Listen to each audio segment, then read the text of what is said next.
अक्सर हम यही सोचते हैं कि हमने कभी कोई बड़ा पाप नहीं किया है, उसके बावजूद भी हमको किस बात का दंड मिल रहा है।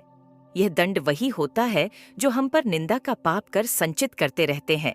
इस कहानी में भी एक ऐसे ही पाप के बारे में बात की गई है। एक समय एक राजा के दरबार में ब्राह्मण भोज का आयोजन किया गया। बड़ी संख्या में ब्राह्मणों को भोजन के लिए आमंत्रित किया गया और इसके लिए 56 भोग महल के खुले आंगन में बनवाए गए। उसी वक्त अनजाने में एक हादसा हो गया। खुले में पक रही रसोई के ऊपर से एक चील अपने पंजे में जिंदा सांप दबोच कर निकल रही थी। सांप ने चील के पंजों से छुटकारा पाने के लिए फुफकार भरी और साथ ही जहर उगला। सांप के फुफकारने से उसके मुख से निकली जहर की कुछ बूंदें पाकशाला में पक रही रसोई के व्यंजनों में गिर गई। रसोई में जहर गिरने और उसके जहरीले होने का किसी को कोई पता नहीं चला। ब्राह्मण महल के भोजन कक्ष में भोजन के लिए पधारे और महाप्रसाद उनको परोसा गया। जहरीला भोजन खाने से सभी ब्राह्मण काल के गाल में समा गए। जब राजा को इस बात का पता चला तो ब्रह्म हत्या के पाप ने उसको दुखी कर डाला।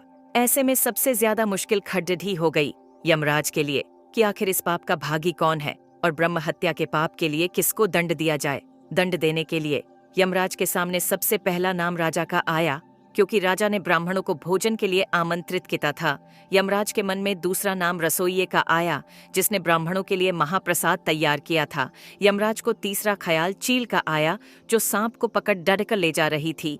और सबसे अंत में यमराज ने सांप के पाप पर विचार किया। लंबे समय तक यमराज अनिर्णय की स्थिति में रहे कि आखिर ब्रह्म हत्या का दंड किसको दिया जाए। घटना के कुछ समय बाद कुछ ब्राह्मण राजा से मिलने के लिए उसके महल में जा रहे थे। ब्राह्मणों ने एक महिला से महल का रास्ता पूछ लिया। तब महिला ने ब्राह्मणों को रास्ता बताते हुए कहा कि देखो भाई, जरा ध्यान से जाना, वह राजा ब्राह्मणों को खाने में जहर देकर मार देता है।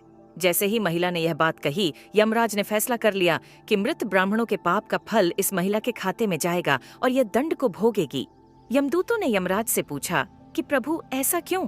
तब यमराज ने कहा, जब कोई व्यक्ति पाप करता है तो उसको पाप कर्म करने में बद्धा आनंद आता है ब्राह्मणों, कि मौत से न तो राजा को, न रसोइये को, न चील को और न ही सांप को आनंद आया।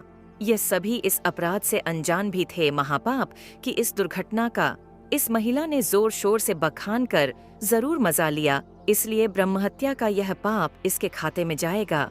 अक्सर हम यही सोचते हैं कि हमने कभी कोई बड़ा पाप नहीं किया है, उसके बावजूद भी हमको किस बात का दंड मिल रहा है।